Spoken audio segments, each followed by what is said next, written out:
Morning. Good morning. In the New Testament, there are two supremely important judicial proceedings. One is the great white throne, the other is the judgment seat of Christ. Now, there have been times when I've laid awake at night trying to get to sleep. Lots of times. A week or two ago, I tried to imagine what Christ might say to me when the time comes that I stand before Him at His judgment seat. So, this is close to what I imagined one night in bed a week or two ago.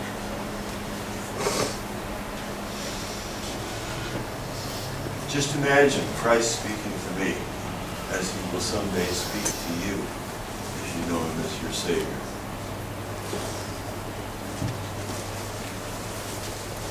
Mark, the question up here this time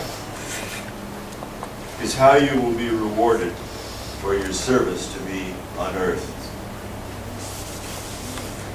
I allotted you 30 million minutes to live, not counting sleep.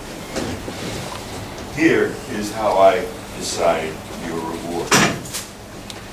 I multiply two factors, X and Y. Factor X is the time you spend doing my will as a percentage of the total 30 million minutes.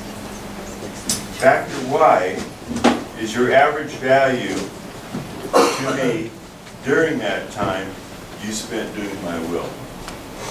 For example, time spent suffering for my name's sake is a much greater value to me than time spent driving to church.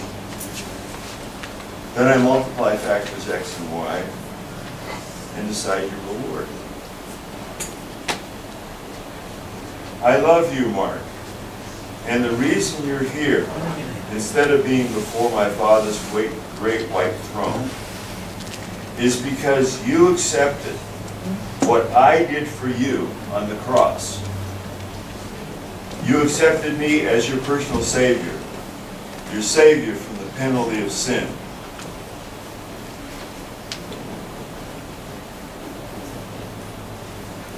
My Father is a just God. He demands that the penalty for disobedience to His law is spiritual death in hell.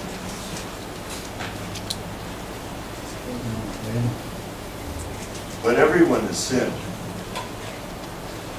Everyone has disobeyed God's law. There is none righteous, no, not one. Therefore, everyone deserves spiritual death in hell.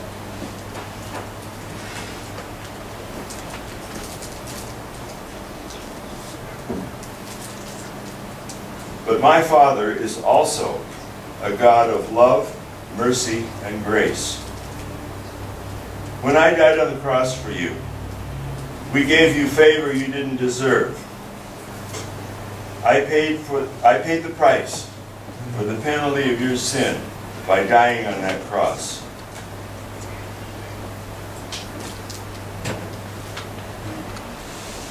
I suffered great bodily pain, and I did it for you, all because I loved you, Mark.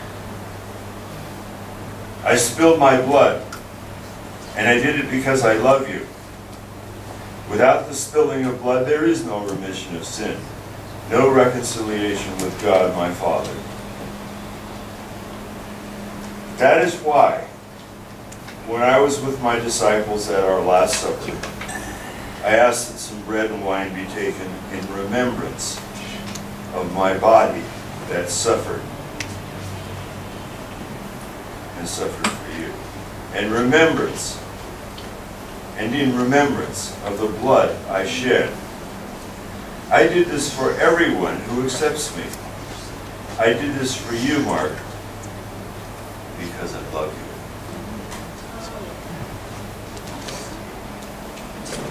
And as they were eating, Jesus took bread and blessed it and broke it and gave it to the disciples and said, "Take, eat, this is my body."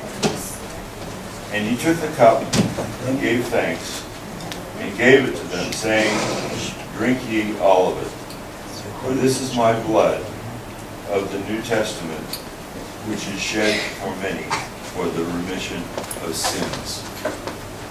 Now during this time, I would invite you to spend some time thinking about your own lives. Is there any unconfessed sin? Do you even know Christ personally as your Savior?